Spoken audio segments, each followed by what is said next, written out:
नमस्ते दोस्तों, स्वागत है मेरे YouTube चैनल में। आज मैं आपको नेम्सपास DR टैबलेट के बारे में जानकारी देने वाली हूँ।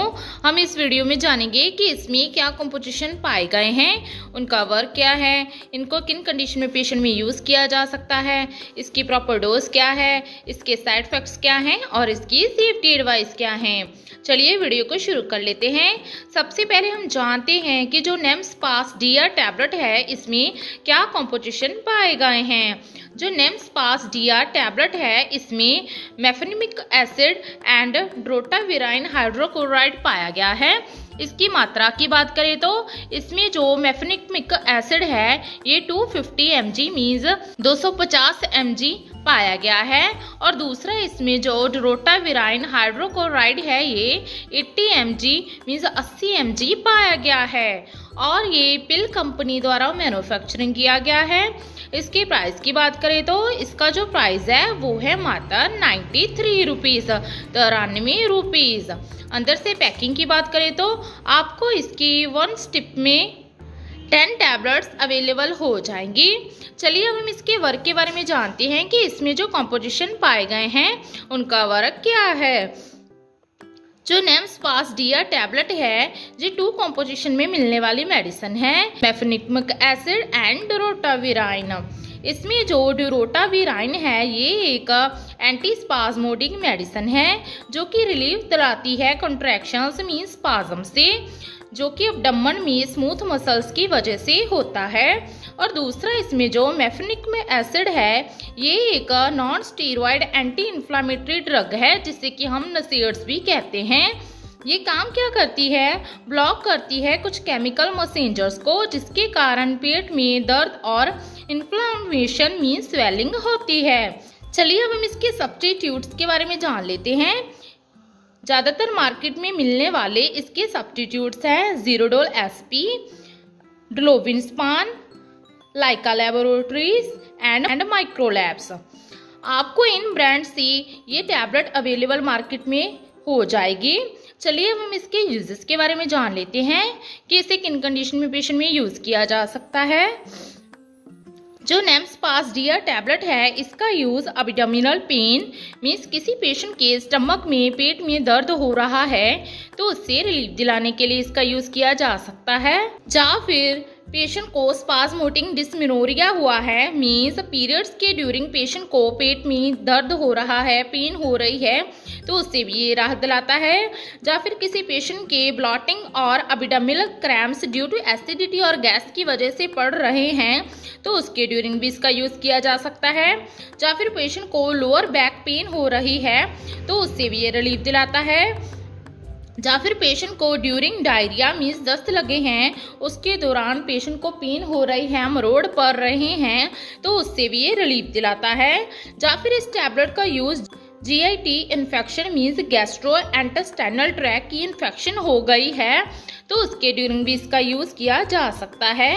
या फिर पेशेंट को किडनी स्टोन है उसके ड्यूरिंग पेन हो रही है मीन्स गुर्दों में पथरी है तो उसका दर्द हो रहा है, या फिर पेशेंट को गॉल स्टोन पेन हो रही है तो इन सब में भी ये टैबलेट राहत दिलाती है।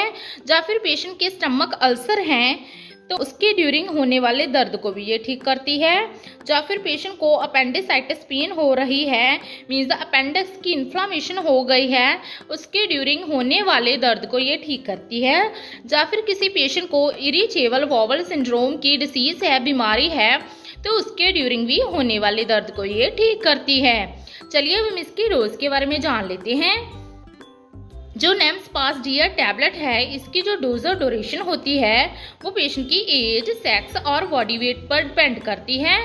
अदरवाइज इस टैबलेट को डॉक्टर दिन में 2 से लेकर 3 बार प्रिस्क्राइब कर सकते हैं। छोटे बच्चों को जिनकी आयु 6 से 12 साल है उनको आप आधी टैबलेट दिन में 2 बार या फिर ज़रूरत पड़ने पर दे सकते हैं।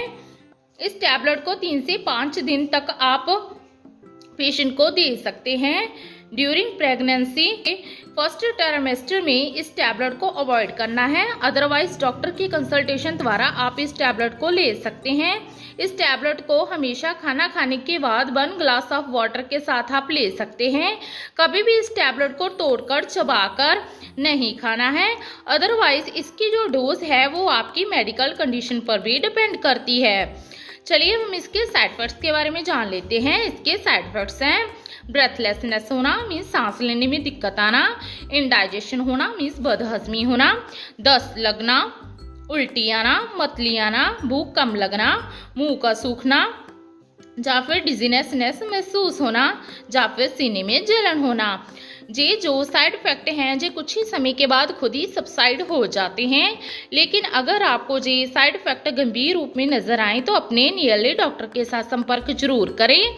लास्ट में इसके कुछ सेफ्टी एडवाइस के बारे में जान लेते हैं। इसके सेफ्टी एडवाइस हैं ड्यूरिंग ड्राइव इस मेडिसिन का यूज नहीं करना है, क्योंकि साइड इफेक्ट्स के कारण समटाइम पेशेंट को डिजीनेस, ड्राउजीनेस और विजुअल डिस्टर्बनेस हो सकती है।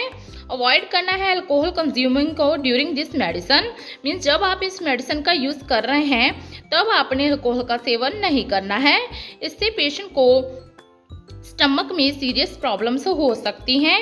समटाइम इस मेडिसिन को लेते समय ब्लड प्रेशर फॉल हो सकता है मीन्स लो हो सकता है। तो प्लीज़ अगर आप इस मेडिसिन का यूज़ कर रहे हैं तो अपने बीपी को मॉनिटर जरूर करवाएं। अगर आपको किडनी और लीवर की सीवियर डिसीज है तो पहले से ही अपने डॉक्टर को जरूर बताएं, या फिर आपकी रिसेंट ही कोई सर्जरी हुई है, ऑपरेशन हुआ है तो इस बारे में भी डॉक्टर को जरूर बताएं। और इन कंडीशन में आपने इस मेडिसिन का यूज़ ना करें। इससे क्या होता है आपको हार्ट अटैक या फिर स्ट्रोक की प्रॉब्लम आ सकती है। ओवरऑल जानी तो जो नेम्सपास्ट टैबलेट है इसका यूज़ किसी भी तरह की पेन हो रही है, चाहे वो अबडमन में या फिर गॉल स्टोन पेन है, या फिर स्टमक में अल्सर है, अबिडोमिनल पेन है, स्पाज्मोटिक पेन है, स्पाज्म हुआ है, ब्लॉटिंग हो रही है, एसिडिटी है, या फिर डिस्मेनोरिया के ड्यूरिंग पेन हो रही है, तो इन सब कंडीशन में इस टैबलेट का यूज़ किया जा सकता है। आशा करती हूँ कि आपको मेरी दी गई जानकारी अच्छी लगी होगी। अगर दी गई जानकारी अच्छी लगी हो तो वीडियो को लाइक कर देना, शेयर कर देना और चैनल को सब्सक्राइब कर देना। धन्यवाद।